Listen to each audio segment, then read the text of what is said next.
नमस्ते मित्रों, आपके अपने आध्यात्मिक motivational YouTube channel god voice ईश्वर की आवाज़ में मैं अनाम अव्यक्त आपका हार्दिक स्वागत करता हूं, अभिनंदन करता हूं।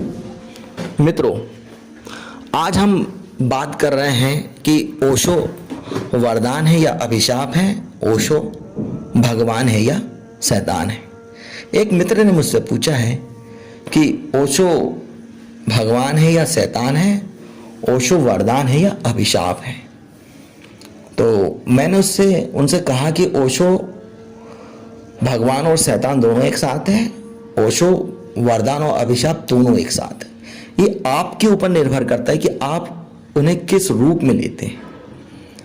अगर आप ओशो के लेक्चरों को सुनकर, उनके प्रवचनों को सुनकर, उनकी पुस्तकों को पढ़कर, उनके ध्यान शिविरों में जाकर, उनकी ध्यान विधियों को कर कर अपने भीतर शांत हो जाते हैं, आनंद से भर जाते हैं, ध्यान में चले जाते हैं, करुणा आपसे बहने लगती है, प्रसन्न हो जाते हो, प्रेम मग्न हो जाते हो, आप ध्यान आपका लग जाता है,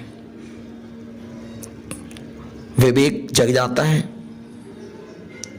अवेयरनेस, जागरूकता, समझ, बोध, प्रज्ञा को आप उपलब्ध हो जाते हैं। तो ओशो आपके लिए वरदान है, ओशो आपके लिए भगवान है।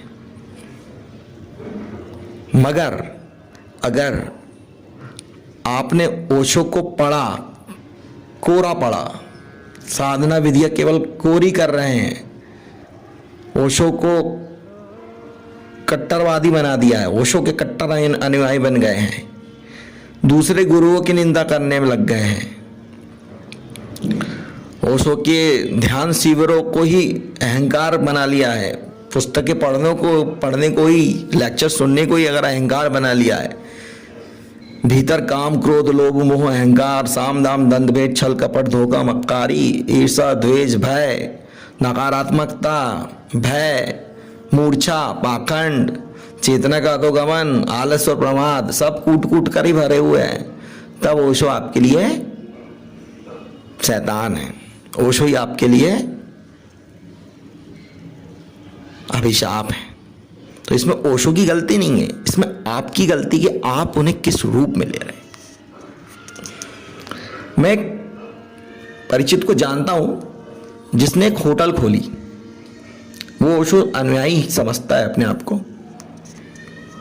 उसने एक होटल खोली, वो करता क्या है होटल में, उसने छोटे छोटे बच्चों को सिगरेट पिलाना शुरू किया। चाय बनाता है और सिगरेट पिलाता है और समोसे खिलाता है, बस यही धंधा करा उसने। वो मेरे से बोल रहे थे कि अगर लड़की मिल जाए तो मैं इनको लड़कियां भी दे दूंगा, अगर मेरे को शराब की व्यवस्था तो इनको मैं शराब भी पिलाऊंगा, ऑनलाइन सट्टा भी मैं इनको खिला दूंगा बोले। तो ये जो व्यक्ति अपने आप को जो ओशो को सन्यासी कह रहा है, तो इसमें एक अपराध बोध का खत्म हो गया। इसने ओशो का उपयोग अपराध बोध को खत्म करने के लिए किया।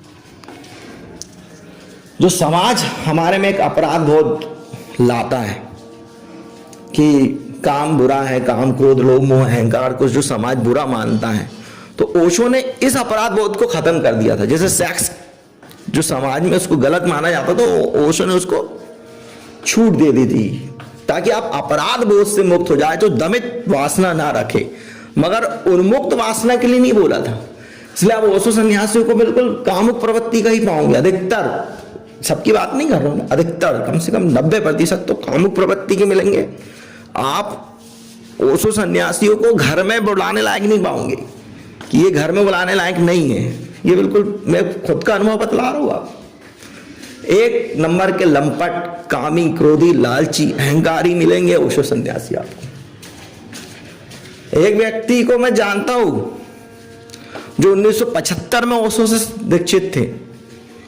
उस समय भी वो दारू पीते थे, जवान थे, आज 80 से ऊपर उम्र है, आज भी दारू पीते, और उनको इसी बात का अहंकार कि मैंने ओशो से दीक्षा लिया।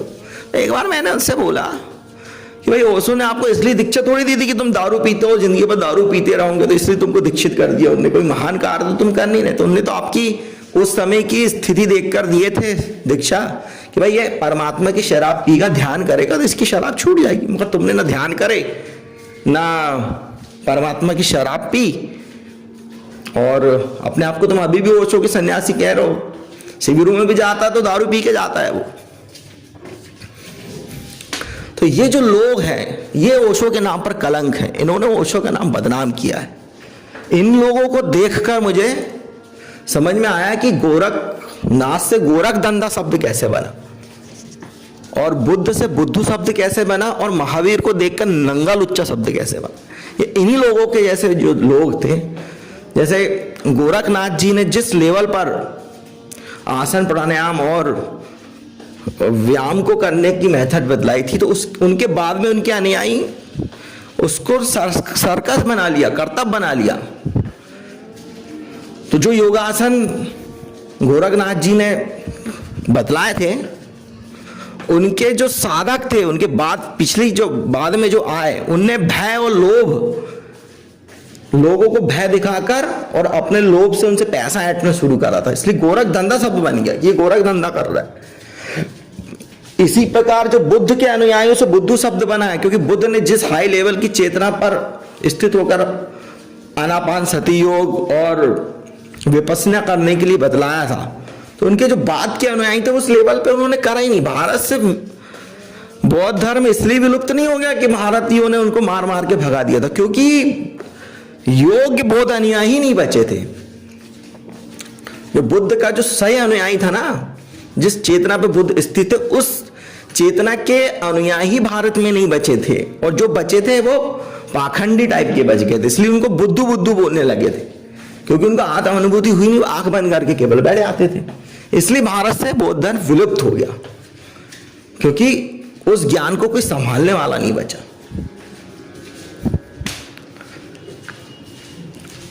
और महावीर केंस लुंचन करते थे, नंगे रहते थे, तो उनको देखकर कई लोग ऐसा करने लगे, तो नंगा लुच्चा शब्द बन गया।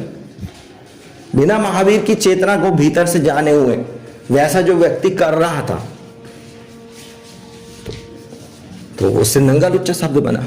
इसी प्रकार ओशो के जिस लेवल पर ओशो ने आपको स्वतंत्रता दी है, वो इसलिए स्वतंत्रता दी गई है कि आप में समझ विकसित हो, आप में होश हो, आप में प्रेम जगे, आप ध्यान में जाएं, करुणा, अवेयरनेस, जागरूकता, समझ, होश, शांति, साक्षी, ध्यान, प्रेम, आनंद, विनय, विवेक, बोध, प्रज्ञा, यह सब चीजें आप में आए। मगर अगर आप काम, क्रोध, लोभ, मोह, अहंकार, साम, दाम, दंड, भेद, छल, कपट, धोखा, मक्कारी, ईर्ष्या, द्वेष, भय, मूर्छा, पाखंड, नकारात्मकता, चेतना का अधोगमन, आलस और प्रमाद, इसी में बने रहते हैं, ओशो को मानते भी रहते हैं और कामी, क्रोधी, लालची ही बने रहते, तो आपके लिए ही ओशो अभिशाप है, आपके लिए ओशो शैतान हो जाते हैं।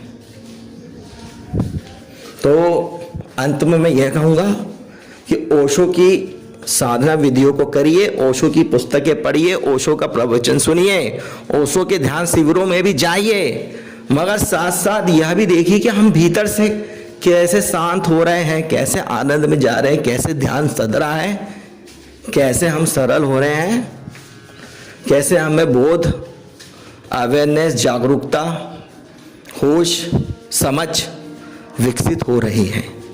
तभी ओशो आपके लिए वरदान होंगे, ओशो आपके लिए भगवान होंगे। यह वीडियो देखने के लिए आपका बहुत बहुत धन्यवाद।